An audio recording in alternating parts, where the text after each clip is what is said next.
très heureux de vous revoir. La dernière fois que je vous ai vu, vous étiez pas bien. On avait tourné un documentaire. Oui. Vous avez été une des stars de Secret Story. Après, vous avez fait Les Anges avec votre copain Geoffrey de l'époque.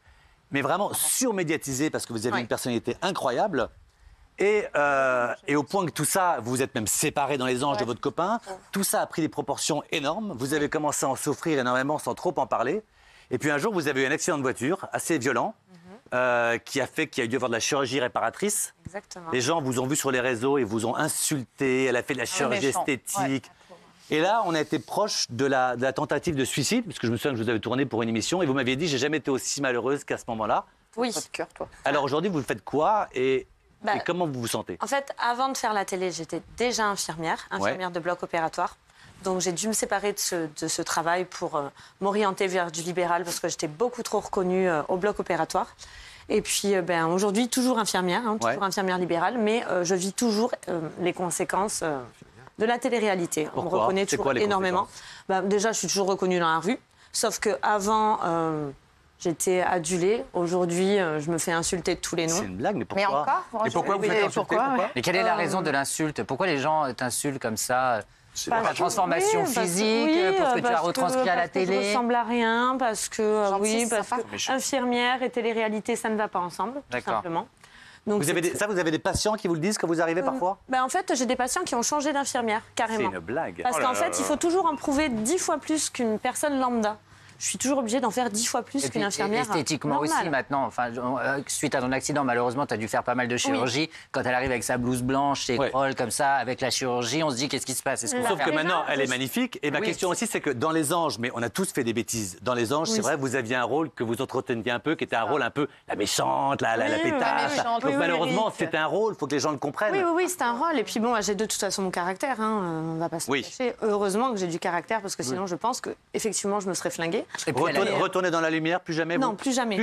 Je suis encore malheureusement dans la lumière, mais dans la mauvaise lumière. À savoir que je rencontre des gens, je ne sais jamais si les gens sont là pour moi, pour ma notoriété ou parce qu'ils pensent que j'ai de l'argent. Et je peux vous poser une question assez étonnante quand même. Ouais. Si aujourd'hui vous voulez vraiment essayer de faire en sorte que plus personne vous reconnaisse dans la rue et que la lumière vous a fait du mal, je suis très heureux de vous avoir sur ce plateau, mais il y a entre 6 millions et 15 millions de personnes qui nous regardent et qui vont forcément vous reconnaître et remettre un euro dans la machine, dans la ville où vous habitez. C'est parce que c'est important d'en parler. D'accord. Justement pour les générations futures, pour les filles qui, à l'heure actuelle, rêvent de faire de la télé-réalité. Il faut savoir que ça colle à la peau toute une vie. Mais si Secret Story revient, pardon, je te donne la parole, si Secret Story revient aujourd'hui et qu'ils prennent des golds, comme on dit, des anciens et des nouveaux, des all-stars, merci, tu y vas ou pas? Non. Jamais.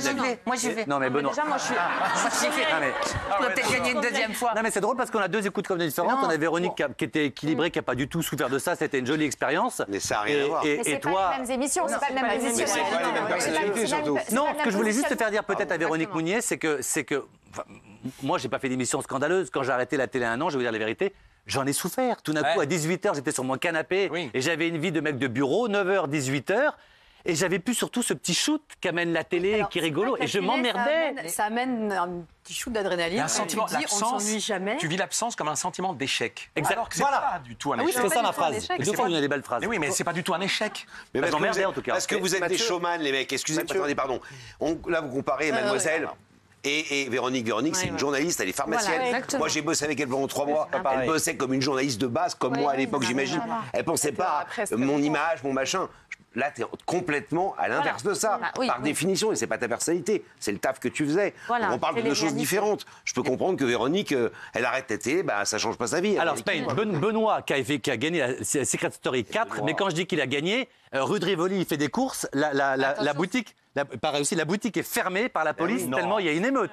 Quand ça s'arrête et que tout d'un coup, comment tu vis ça, toi? Non, moi, la différence de notoriété par rapport à Véronique et Marie, c'est-à-dire que Véronique, elle a grandi sa notoriété avec elle, ça s'est fait doucement. Elle, ça s'est fait en 2 mois. Elle a gagné Secret Story devant des millions de téléspectateurs. Elle était personne. En 2 mois, elle était broyée au bout de 2 mois parce qu'elle ne pouvait plus sortir chez elle. Avec beaucoup de lucidité, elle vient de dire doucement Marie et sans aucun talent. Qui est d'ailleurs, quand on gagne, on a toujours un talent. Totalement faux de dire ça, à mon sens, mais tu as raison de le dire. Et Mathieu, j'ai une question pour Marie, exactement. une question importante parce qu'il y a 2-3 ans, il y a eu, parce que c'est très violent la télé-réalité et les buzz qui arrivent derrière sont généralement toujours des bad buzz. Et toi, il y a eu une rumeur de décès te concernant qui a enflé. Visiblement, c'est une rumeur. etc.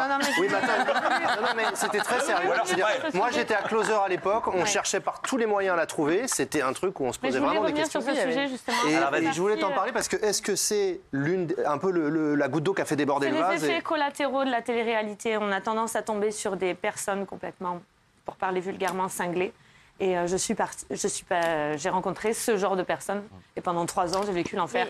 Donc, je n'étais pas décédée, mais ça aurait pu. Je peux te demander quelque chose, Marie. Est-ce qu'aujourd'hui, tu es, entre guillemets, tu es suivie? Est-ce que tu es, pas sous antidépresseur, mais est-ce que tu as quelqu'un qui t'aide? Non, pas d'antidépresseur. Non, je vois une. C'est pas une honte du tout, hein. Moi, c'est tous les mercredis 18h. Une psychothérapeute pour essayer, de vivre un peu mieux tout ça. Parce que c'est pas évident, parce que c'est vrai qu'après, on a toujours tendance à tomber sur le même genre de personnes. C'est toujours le même genre de personnes qui sont attirées par des personnalités comme moi. Les mêmes causes, les mêmes conséquences. Tiens, je te la donne, celle-là.